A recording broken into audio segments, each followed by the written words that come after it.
Okay, let's just dive right in because the noise from the tech industry right now is, well, it's deafening. Everywhere you look, you're seeing AI PCs, Copilot plus PCs. It's this huge marketing blitz that's basically designed to make you feel like the laptop you bought last year is already a fossil. So they're pushing this one big question, right? They really want you to believe that if you don't upgrade right now, you're going to be left in the dust. But our whole job here is to cut through all that hype and find out what's real. Is this expensive new tech actually an upgrade that matters for most of us? And they are not making it easy. I mean, if you've been shopping around, you're just getting hit with this barrage of super specific, super confusing acronyms. It usually starts with this one: NPU, the Neural Processing Unit.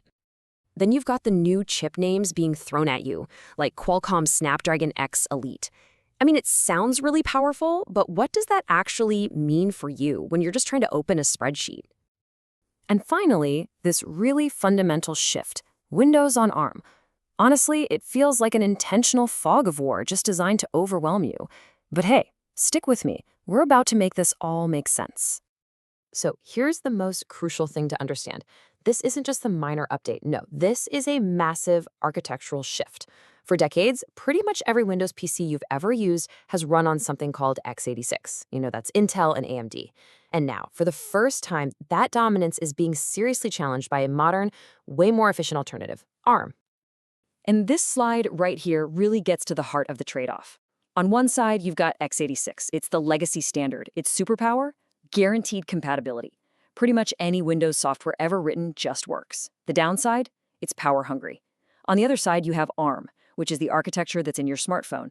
It was built from the ground up for one thing: extreme efficiency. It just sips power. And this brings us to this brilliant idea called ubiquity debt.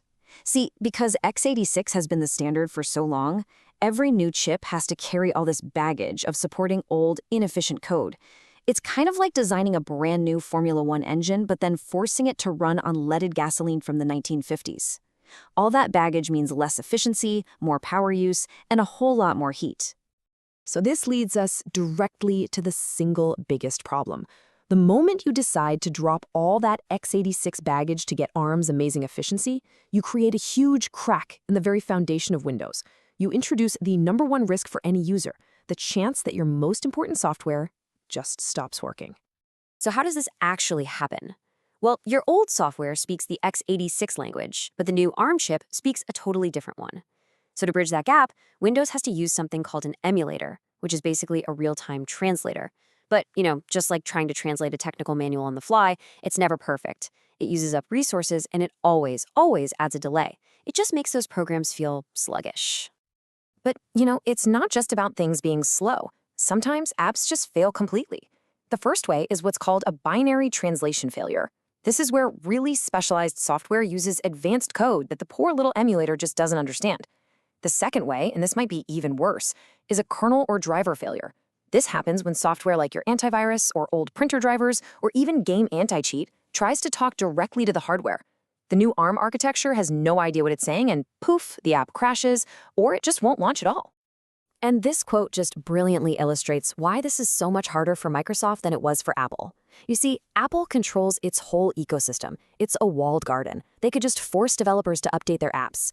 But Windows is a sprawling city with decades of legacy software.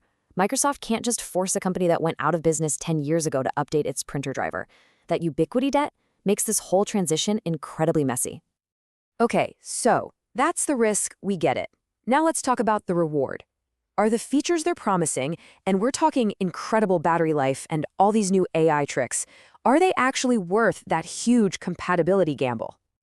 The battery life claims are, they're huge, 15, even 20 hours. But we have to talk about something called marginal utility. If your laptop already gets, say, 8 to 10 hours of real-world use, that's enough to get rid of battery anxiety for a whole day. So how often do you truly need to go 15 hours without finding a plug? For most of us, those extra hours are just a nice-to-have, not a necessity you'd risk your critical software for. And here is the real game changer: the x86 counterattack. See, Intel and AMD haven't just been sitting around. Their new chips, like the Core Ultra series, have adopted these new hybrid architectures. They have powerful performance cores and low-power efficiency cores. And the result? Modern x86 laptops are now routinely delivering 8 to 12 hours of real use.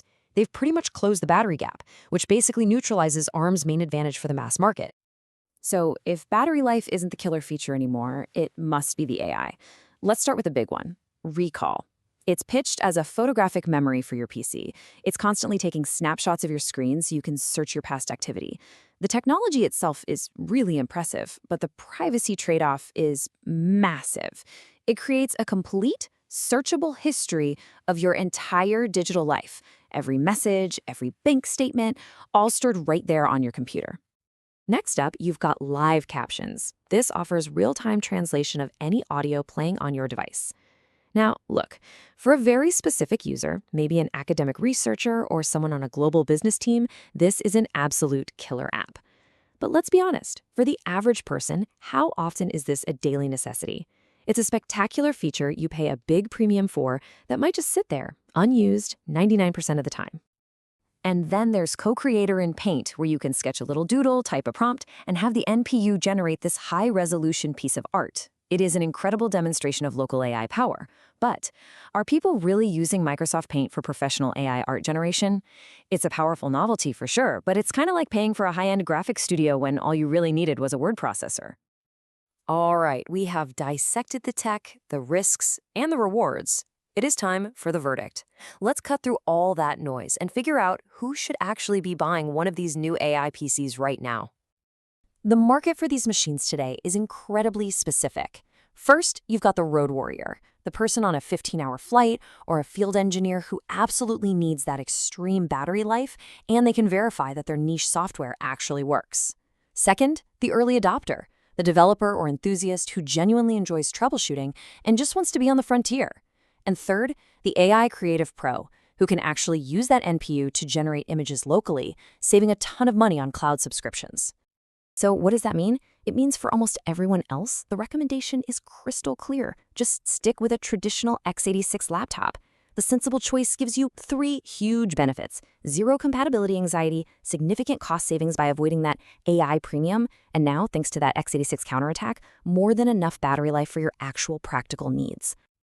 And let's talk about that value for a second. You do not need to spend over $1,000 on a new Copilot Plus PC. Right now, you can find excellent, reliable x86 laptops that are fast and have great battery life consistently in the $400 to $700 range. The value is just off the charts. So what should you be looking for?